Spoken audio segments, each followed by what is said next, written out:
It's looking bad today. That's how it's looking.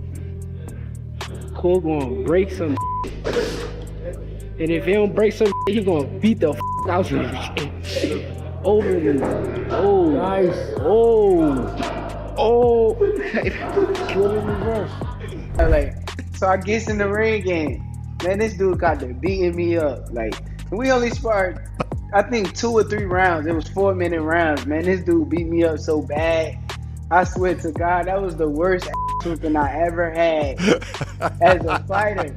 And I couldn't believe it. Like, I went home that day, like, I just could not believe what happened. Like, because it don't happen to me. I was a kid, and I used to spar with pros. I used to beat up on pros all the time. Like, it was like, it was something new. And once he beat me up, the next time we sparred, I always made sure, like, hey, this is gonna be different. You ain't gonna just beat me up. Like, I feel like from that sparring session and just being around Bud Crawford, he's a major reason of why I am. Steel sharpens steel and legends sharpen legacies.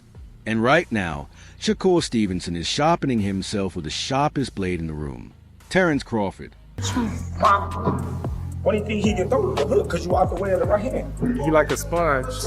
He soak up everything that he need to soak up, put it into his arsenal, and then he make the best out of everything that he learned from everybody. Then throw it straight left to the bottom. At the end of the day, you don't want to feel like a know-it-all. And the people that know it all are the people that don't go very far. You gotta always be a student. You gotta always be able to learn and pick up things from this person, that person. He's a work of art. The sky is the limit with Shakur. He got the boxing skills and the ability to, do whatever he wants in the ring. And it's gonna be very hard to beat Shakur, with the skills that he possesses and the smarts that he has, and given the opportunity, I think he can pose great. Bud isn't just a guest in Shakur's camp. His basically big brother energy and boxing gloves. Always pulling up, always advising, always pushing him to levels most fighters never touch. That like, I mean, fighting Terence Crawford, was sparring Terence Crawford. This guy's a beast. Everybody knows that. What is that like sparring him? Is it just another level? Yeah, that's exactly what it is. It's like a whole different level. Like, I done been in there with a lot of people. Like, I done been in there with a lot of people y'all even see now that's on the scene. But to me, is the best fighter that I've been in the ring with, just because of the things that he can do. He can do anything, and you never know what to expect when you go in the ring with Bud. Insiders are whispering that Shakur went toe-to-toe with Crawford in sparring and didn't look out of place at all. Matching rhythm, matching IQ, matching that cold problem-solving pace that makes Bud who he is. That's wild because Crawford is a final boss of adjustments. And if Shakur is hanging in there, that tells you this version of him is different. Some days he may come in there, he may box you. Some days he may come in there and he want to fight you. He can do. He's one of the most complete fighters that I ever seen.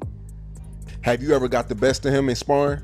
I don't speak on that. I mean, I have good days. He had good days, and honestly, I appreciate him for pushing me to the level that I am at now. So I never like go in there and even brag on anything or nothing like that. But Bud is part of the reason I am who I am, and the level that I'm on now is because of him. So I appreciate. With Bud in his ear, in his corner, in his camp, Shakur isn't just preparing to beat Teofimo. He's preparing to dissect him like a case study. And people around the gym are saying this could get ugly fast. But here's the thing. Sparring is sacred and everyone knows it.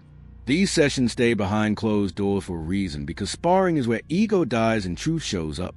Remember years ago when Shakur and Teofimo sparred, and the moment Shakur noticed someone recording, he shut that camera down instantly? That wasn't diva behavior. That was fighter code. What happens in the gym stays in the gym, especially when careers, reputations, and future fights are on the line.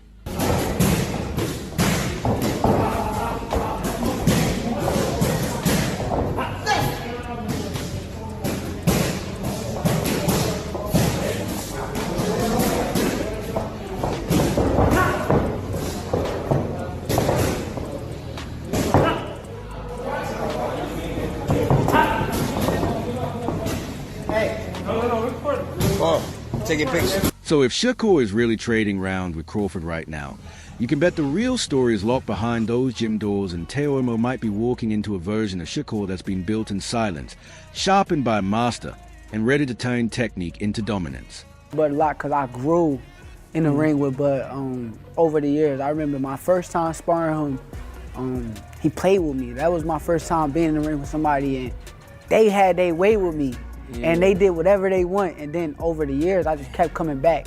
And every time I see him, like, yo, we sparring? We sparring? Like, every time. That's why you'll see so many pictures and videos of me and Bud in the ring, because it's like, I just wanted to keep pushing myself with a guy that I know is the truth. And as we got older, my level has gotten a lot better from being in the ring with Bud. And while Shakur is sharpening his mind and timing next to Terence Crawford, building that quiet assassin version of himself in closed-door rounds, Timothy Bradley comes flying in like the veteran uncle who's seen every mistake before it happens and refuses to sugarcoat it.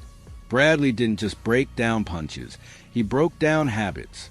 And when he said the closest route isn't always the fastest, that hit like a chess lesson disguised as a boxing tip. The punch that I'm worried about for Shakur getting hit with the most from Teo, and he's devastating with this punch, is the left hook, okay? The left hook. He basically warned that Shakur's love for that straight line control, that centerline mastery, can become a trap if Timo gets clever with angles and timing. Bradley zeroed in on the left hook like at a horror movie villain, talking about how it disappears from the frame and reappears at the worst possible moment, and you could hear the veteran PTSD in his voice. Example, straight line fighters, 50-50 fighters, in and out. Shakur can move laterally too. He can, and he will, but most of his work is in and out. When Bradley starts preaching about fighters pulling straight back and leaning on the line, that's not theory. That's history class with knockout highlights. He's basically handing Teo a blueprint and saying, you don't need 5 perfect ideas. You need 1 perfectly timed up hook. And the part about hooks forcing Shakur to keep his hands at home, that's sneaky genius. Because once Shakur respects that hook, suddenly his whole defensive rhythm tightens up, and the freedom he loves starts shrinking. Talented fighters get knocked out cold by veterans with left hooks that appear in the frame as they're leaning back, leaves the frame, and comes right back into play. So, with that being said, man, that's a tip for Teo. I love how Bradley framed it like Teo doesn't need to outbox a technician. He just needs to disrupt the technician's comfort zone. Make him think twice about pulling back. Make him feel that danger on every exit. And that's where this gets spicy, because Shakur with Crawford-level discipline is built to erase patterns, but Teo with Bradley's hook theory is built to punish patterns. This isn't just skills versus skills. It's geometry versus chaos, straight lines versus curved punches. And you already know in boxing, the punch you don't see coming is the one that writes a story. In this fight, you know what also to do? It'll make him keep his hands at home. That's what the hooks will do as well. It'll make him keep his hands at home. And if he doesn't, boom. And after Timothy Bradley handed Teofimo the geometry lesson on hooks and invisible angles, Malik Scott slides into the conversation, sounding like the philosopher coach who's analyzing this fight like a chessboard with emotions attached. Malik straight up picked Shakur, but he didn't do it like a casual fan. He did it like someone who studies mistakes for a living. He kept circling back to Teo's overcommitment, basically saying Shakur is the type who turns one greedy step into a full-blown tax audit. I liked how Malik broke down the southpaw dynamic, too.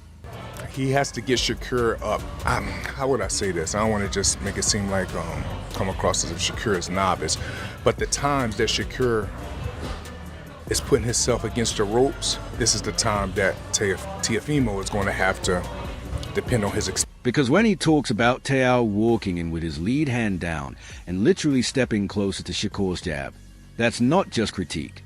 That's a warning label in bold letters. And then he pivoted into what Teo actually needs to do, not fantasy stuff, real stuff.